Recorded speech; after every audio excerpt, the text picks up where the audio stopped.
Welcome to GreenChat episode 5. Today we are going to talk about clean energy part B, which is on the supply and demand of energy. We're going to talk about the mismatch, rapid electrification that's ongoing, and what does the future hold for us. I'm privileged and honored to welcome to GreenChat my friend and guide, Dr. Shivkumar Kalyanaraman. He's CTO of Energy and Mobility, um, Microsoft R&D India, part of Microsoft Cloud for Industry. Previously, Shiv had was the executive general manager for growth offerings at GE Power, where he was responsible for new line of business development in e-mobility, commercial and industrial solar. Before that, he spent a decade or more than a couple of decades at IBM Research, and where he did a lot of innovations. He's got a bunch of patents that I know of. Shiv is a distinguished alumnus awardee of IIT Madras in 2021, very recently, and also of Ohio State University 2021, and fellow of IEEE and Indian National Academy of Engineering, ACM Distinguished Scientist, MIT Technology Review, TR100 Young Innovator in 1999. That doesn't mean he's aged one bit. Introducing Shiv to the forum. Welcome, Shiv. Hey, thanks a lot, Max. I think probably the most important thing we missed is we were hostel mates together in Alak. Yeah, exactly. And those were the fun times. And you were the hostel affairs secretary then. So excellent. So we'll jump straight into the supply and demand of energy, right? In the last episode, we talked a little bit about capacity factors, right? So the capacity factors, nuclear obviously has the highest capacity factor, 92.5, geothermal lower, and then when it comes to solar, the capacity factor is only about 25%. Wind is about 34%. So does it make sense now to combine some of these things to increase your capacity? When the wind is blowing, the sun is not shining. When the sun is shining, the wind is not blowing. So does it make sense to combine these and also add more storage? And that's what the market is telling us. Yes, grow the PV because the cost has come down, and add more storage to it so that you can use it during your evening and off peak hours. Yeah. Shiv, you want to talk about it a little bit? Yeah. Yeah, just to emphasize, it's not just the capacity factor, but also, since all of these are random, right? So the correlation or the lack of correlation or anti-correlation of these, of when one source produces and the other source produces, I think is very important because it's a portfolio effect with which you lower the overall volatility or the overall intermittency of the aggregate that matters. And then there you can also determine how much to size each, to manage your risks as well as your costs. So typical, hot summer day and a high and a cold winter day, you can see the demand is not the same. Not just the generation, but the demand is also not the same. So there's a huge variation in demand as well. So that calls for a varying supply and a varying demand. Innovative hardware and software solutions need to be in place, is where I see this going, right? So the one key demonstration of that is in California from 2012 until 2020. The energy dispatch curve has taken the shapes of what is shown here. So you can see that the big drop, this is what is called as the duck curve because it looks like the duck, I guess. And you can see that during the daytime, the additional demand of electricity is coming lower and lower because solar is able to fulfill that. But the peak demand during 4 to 6 p.m. has just gone up tremendously high over the last 8 to 10 years. And that's primarily because you've got you got the supply demand mismatch, right? Solar is ramping down. You don't have the other guys ramping up fast enough. So this calls for innovative solutions in storage, software, etc. And that's that's almost 10.9 gigawatts over 3 hours. That's not small. And if I can make a couple of points here, Max. So one is that this continues to be a problem, but there are different types of solutions for these sorts of things, right? One is that California is now connected to the rest of the Western grid called the Western Interconnection Region, I believe. Mm. So what happens is that when California is overproducing in the middle of the day, it tends to export power to other parts of the Western United States, and vice versa, all the way from Idaho and others. So maybe wind resources are feeding into California during the duck period. So that's one thing that's happening. The other is that the demand itself, right, especially as new types of demand are coming in, they are not necessarily inflexible. What that means is your electric vehicle can potentially charge in your office in the middle of the day. So that's why you see a lot of provisioning of electric chargers in offices in California, and so on, right? So the more and more flexible demand, or when demand shows up, especially away from the peak areas, that creates new capabilities. But all of this has to be orchestrated. So. Absolutely. And not just when you talked about electric vehicles, we should not only align the charging of the electric vehicles, but use them as a source for energy when you need them.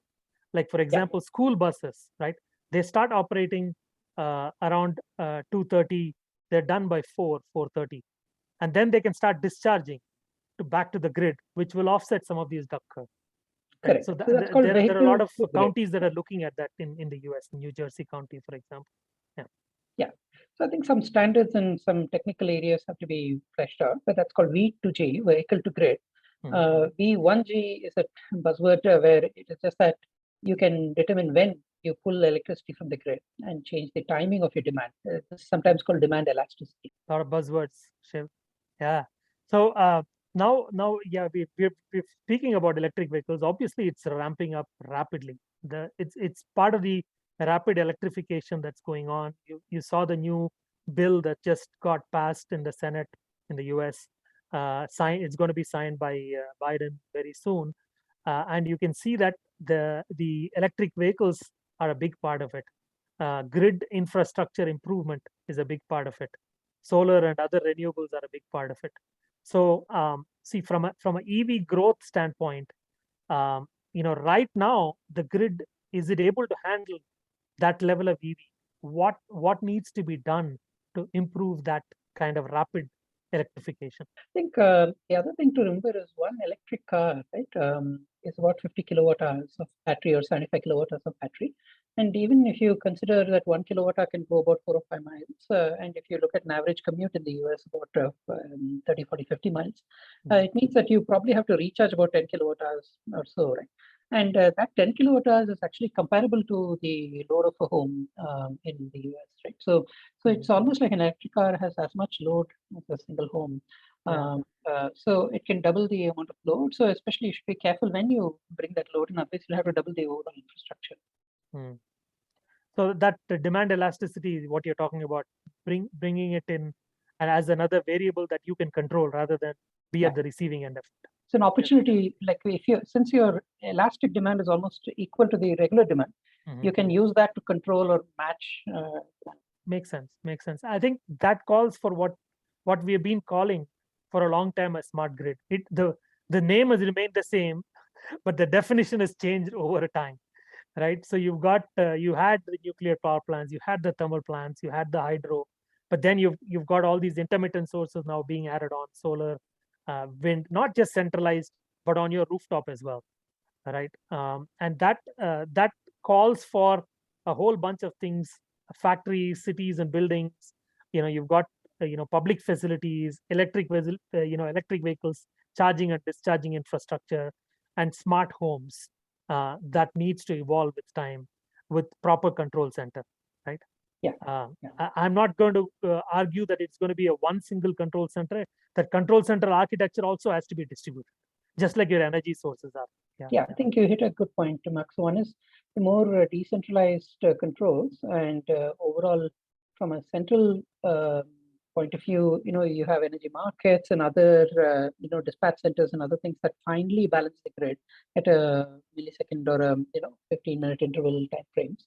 But the other angles that have, even though the idea has been around for a long time, the cost of monitoring and controlling, right, the sensing actuation has come down dramatically. The technologies have become a lot more open. Many of these the data, IoT data, is is now available and being stored on the cloud, and rather than local, OT or operations technology systems. So all of this openness, agility of software and so on, right, is driving innovation and more adoption of these technologies. Absolutely. I think that that is the key, and a lot of innovation leaves a lot of innovation scope for startups and large companies like Microsoft. So some of these areas, right, where the upgrade needs to happen. Let me walk through. So you got the generation, you got transmission, distribution, you got the industrial, corporate services, whatever, then residential. So some of these things require, they already have transmission substations coming all the way to the industrial area. That has already been done as part of the previous grid 1.0, so to speak. Now for grid 2.0, what is needed is from generation and transmission, some sort of a wide area monitoring and control platform. I think BESCOM and other utilities in India are starting to take a look at it. I know Malaysia has it, wide area monitoring and control aspects. And then you've got the whole ICT, which you talked about, the IoT aspects, all kinds of information and communication technology that needs to be integrated. Then you've got, now at various levels, you've got renewables adding on, not just at a large scale, gigawatt scale power plants, but also megawatt scale near your commercial buildings or factories, on top of your factories, on top of your residences, etc. Right. So then you've got the a lot of transmission losses we talked about in episode 4. There could be some enhancement applications that could be added. Then you got on the distribution side, you've got the grid management piece, where you've got the supply and demand management, demand response, all of that pieces. Then you have the metering infrastructure, which needs to run across all your use cases plus the distribution. Then, of course, the EV charging infrastructure. Then you got the customer side piece. So we're giving customer option to trade energy at various points in time, use them in a more flexible manner rather than so sort of be more flexible about it, which helps with demand response. So Yeah. I think you've got some solutions already going on as Microsoft, and you might have some ideas on these. Yeah, Microsoft is more of a platform provider. We are providing cloud and other platforms. I think our partners and other companies are building solutions on top of it. I think the other interesting thing is that this is not like a monolithic system.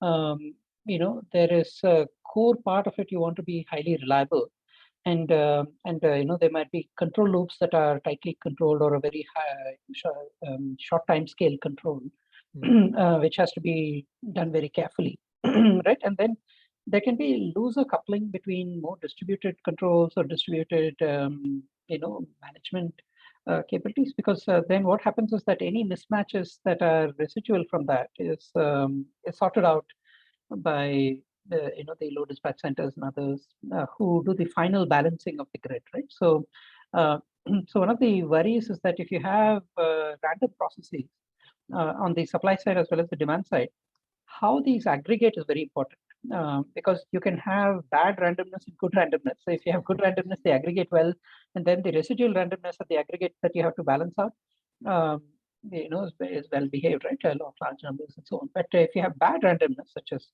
heavy-tailed or time series behaviors that have like not the right kind of correlations, those things don't aggregate very well, right? And it can actually make the job of balancing a lot more challenging. Okay, so interestingly, these sorts of problems have also been seen in computer networks and in the internet and so on. So there are ideas that can be cross-leveraged as we try to do that. But the grid poses new challenges. Unlike the internet or road networks and so on, there's very little storage available on the grid. So so you have to do this balancing or matching of demand and supply at multiple time frames. And so there's a lot of emergence of different kinds of markets that are happening at various time frames, all the way from long-term or capacity markets to term ahead markets for several days, and so on. to day-ahead markets, to intraday markets, then ultimately balancing markets, and then ancillary services markets, and so on, right? So I think, and flexibility markets for new things, like this demand response markets, demand elasticity market. So interestingly, all of this has to be coordinated, at least loosely. So I think that's some of the challenges, but at the same time, the cost of ICT and so on has dramatically dropped, and the reliability of that has grown. So the opportunities in front of us to do that, but there are structural challenges because the grid is highly regulated. There are regulated pieces, unregulated pieces. The preference of some of the regulated players is for capex versus having more of an OpEx model that the cloud offers, and so on. So these are kind of challenges. Of course, there are issues in markets like India, which involves the political ecosystem versus the technical ecosystem. Mildly put. Yeah, I mean, as we saw, right, the technical loss of transmission is about 3 to 5%, but the commercial loss is 40%. Exactly. And you just need to get people to pay their bills. Correct, but exactly. We know how to do that through prepaid meters and stuff like that. But just like take your cell phones, you tend to prepay, and the market has grown a lot. But we don't do that as much for electricity. So partly there are historical reasons, farmers, things like that. But there are people who don't pay bills, but we have to nudge, encourage them to do so, and then that will lead to better financial situation for the distribution utilities, which will then go through the entire ecosystem, right? So there are these sorts of issues in specific markets like India, but I think it's a complex transition, and both technology and policy. Absolutely. So, but if you look at it, right, do you think this sort of technology can flow from country to country seamlessly, or there are country specific challenges that you won't see in other countries? Look, I think the country-specific challenges will certainly be there, but a lot of things are common. I would say 80-90% are the technical challenges are similar, but you can have local weather phenomena that is very different. There are local, sort of business phenomena that are different. But fundamentally, most of the bigger challenges occur in the non-technical domain. And that's where I think several customizations may be required from a solutions country to will look country. very different, even though the underlying core things will change. And also the adoption of, let's say, specific infrastructure like capital-heavy infrastructure or EVs could be different, because in emerging markets like India, our interest rates are higher, or the cost of capital is higher, whereas in other markets the cost of capital might be relatively lower, or the risks attached to that are also higher. You can have people stealing copper versus, that's unlikely to happen in other parts of the world. So there are, issues like that, and which is reflected in the cost of capital. So the combination of cost of capital, specific nuances, and at the same time, the willingness to pay and the need for lots of microtransactions. At the same time, there is a lot of fintech innovations. Many things are happening which are first of a kind in markets like India. India is famously interesting for digital infrastructure outpacing physical infrastructure, and how do we leverage that to drive the transformation of the physical infrastructure? Yeah, fantastic. I mean, those are wonderful problems to have, and I think the future is ripe for startups working in this area. And as a startup, with that we are as Play Solar working in this area, and I'd like to say that don't get if you're a startup in this space, don't get demoralized because you have to work with government utilities or things like that. You don't have to be. There are enough corporate players. There is corporate utilities that are coming up, and the whole distribution market is getting decentralized. So there is a lot to play for startups in this area. Yeah. And I think any other questions, any other feedback?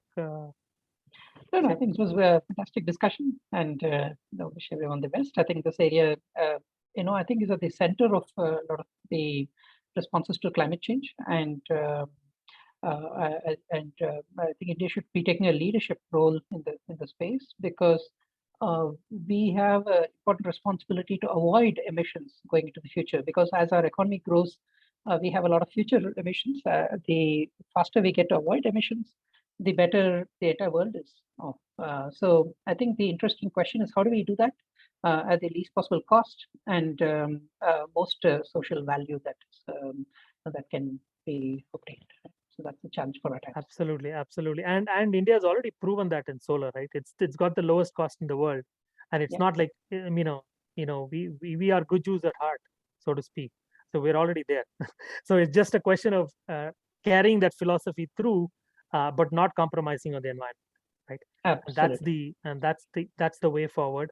And a big portion of that will be through innovation and startups who are focusing in this area, and large corporations like Microsoft will do a lot of that to decarbonize electricity and Absolutely. energy as a Partnership. whole. Yeah. Yeah, fantastic. So thank you all for listening in. We come to the logical end of episode 5, where we talked about the supply and demand challenges, where we have the mismatch.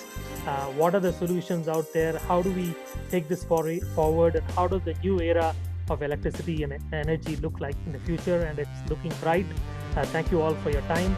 Thanks, Shiv, for joining. It was wonderful to have you.